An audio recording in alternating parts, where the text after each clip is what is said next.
जय माताजी मित्रों, स्वागत है तमारू मारी यूट्यूब चेनल अंदर। तो मित्रों, यूट्यूब चेनल पर नवा हो तो वीडियो ने लाइक शेर और सब्सक्राइब करवानुं ना भूलता। अने आजे अमे एक ચોટીલાનો ब्लॉग लईने आया छे तो तमने पूरेपूरो आखो वीडियो जोवा मळशे। तो मित्रों जुओ आपणो वीडियो।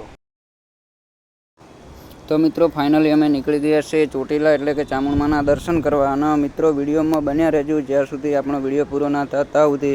અને તા જઈને કરીએ છે ચામુંડમાના દર્શન અને કેવું છે મંદિર તા બધું વિડીયોમાં જોવા મળશે। तो मित्रों फाइनली આપણે આવી ગયા છે ચામુંડમાના મંદિરે અને અહીંથી આપણે 920 પગથિયા ચડવાના છે। મંદિરનો પર્વત ઉપર છે। મંદિરની હાઈટ 1173 ફૂટ છે। અને ખાસ વાત જણાવવાની કે મંદિર સવારમાં 5 વાગ્યાથી કરીને રાતના 8 વાગ્યા લગી ખુલ્લું રહેશે। તો મિત્રો એની બી ખાસ નોંધ લેવી। અને આપણે ફાઇનલી ઉપર આવી ગયા છે અને હવે મા ચામુંડની થાય છે આરતી ચાલુ। તો જુઓ આરતીનો લાવો લો। માતાજીના મૂર્તિનો પડદો પણ ખોલવાની તૈયારી છે અને લોકો જુઓ તમે કેવા માતાજીના દર્શન કરવા માટે ઉમટી રહ્યા છે।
આપણે મિત્રો માતાજીના દર્શન કરી અને કમ્પ્લીટ આવી ગયા છે નીચે જે કે મંદિરની એક્ઝેક્ટ બાજુમાં છે શ્રીફળ વધારવાનું. ત્યાં પબ્લિક નીચે બધી દર્શનમાંથી આવી રહી છે પબ્લિક. અહીંયા જુઓ સામે છે શ્રીફળ વધારવાનું. તો માતાજીને ત્યાં શ્રીફળ વધે છે અને જે ચૂંદડી છે એ ચૂંદડી અહીંયા આપણે માતાજીની સવારી એટલે કે જે વાઘ છે એ વાઘના જોડે બાંધવામાં આવે છે. અને મિત્રો ત્યાં કહેવામાં બી એવું આવે છે કે અહીંયા કોક વાર વાઘના દર્શન પણ થાય છે. એટલે કોઈ જોયો તો નહીં પણ કે સીસીટીવી કેમેરામાં કેદ થયેલો છે. અને મિત્રો મંદિર ઉપર એક ખાસ વસ્તુ છે કે કોઈ બી રોકાઈ શકતું નથી. જે પૂજારી છે જે પૂજા કરવાવાળા એ બી મંદિરે હાજે આરતી કરે અને 8 સાડા 8 વાગે નીચે આવી શકે છે. ના મિત્રો અમે વિચાર્યું હતું કે આ ફોટા પાડશું પણ ફોટા પાડવાનું મને લાગતું નહીં કેમ કે વરસાદ બી એટલો છે. ધોધમાર વરસાદ ચાલુ છે તમે જોઈ શકો છો અત્યારે લાઈવ વિડીયોમાં બી. તો જય માતાજી મિત્રો, જય ચામુંડમાં લખવાનું ના ભૂલતા અને વિડીયોને લાઈક શેર. જય માતાજી મિત્રો, વિડીયો કેવો લાગ્યો કોમેન્ટ બોક્સમાં જરૂર જણાવજો અને હવે મળીએ છીએ આગલા નવા વ્લોગમાં. Thank you.